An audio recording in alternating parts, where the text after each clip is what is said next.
Baik, di sini saya menggunakan sumber National Library of Medicine dengan judul Kemajuan Penelitian dan Status Pengobatan Sirosis Hati dengan Hipoproteinemia. Sirosis hati dengan hipoproteinemia (LCH) yaitu penyakit hati kronis yang disebabkan oleh tindakan terus-menerus dan berulang pada hati oleh satu penyebab atau kompleks.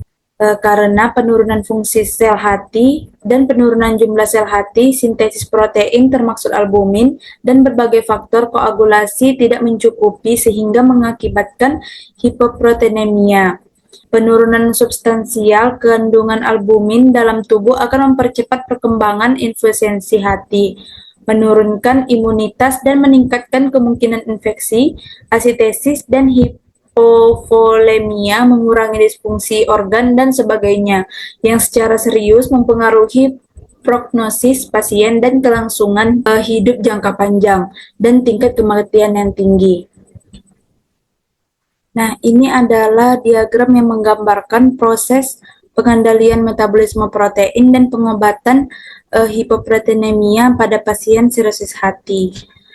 Terdapat gambar berbagai sumber protein seperti daging, ikan, telur, dan produk susu yang menunjukkan pentingnya asupan protein metabolisme tubuh, khususnya pada pasien dengan sirosis hati.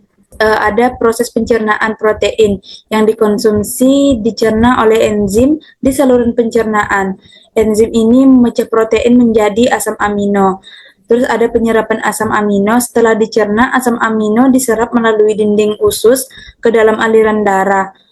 Sebagai langkah krusial karena asam amino yang diserap diperlukan untuk berbagai fungsi tubuh.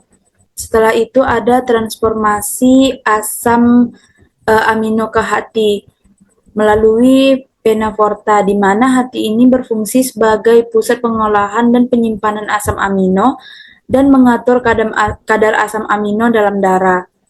Setelah itu ada sintetis protein di hati, terutama pada produksi albumin.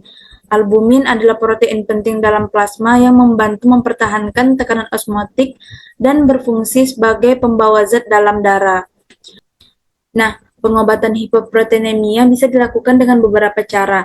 Yang pertama, dengan suplementasi protein yang menunjukkan pentingnya meningkatkan asupan protein melalui suplemen untuk membantu meningkatkan kadar protein dalam darah.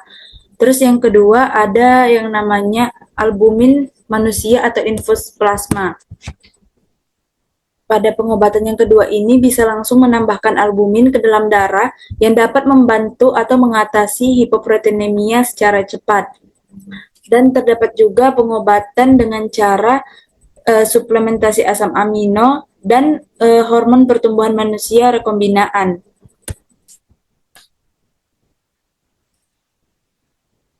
Pada gambar tadi, terdapat arus proses label dan panah yang menjelaskan untuk menunjukkan langkah yang lain yang dapat membantu dan memahami bagaimana setiap langkah yang berhubungan dengan berkontribusi pada kesehatan hati serta pengobatan hipoproteinemia.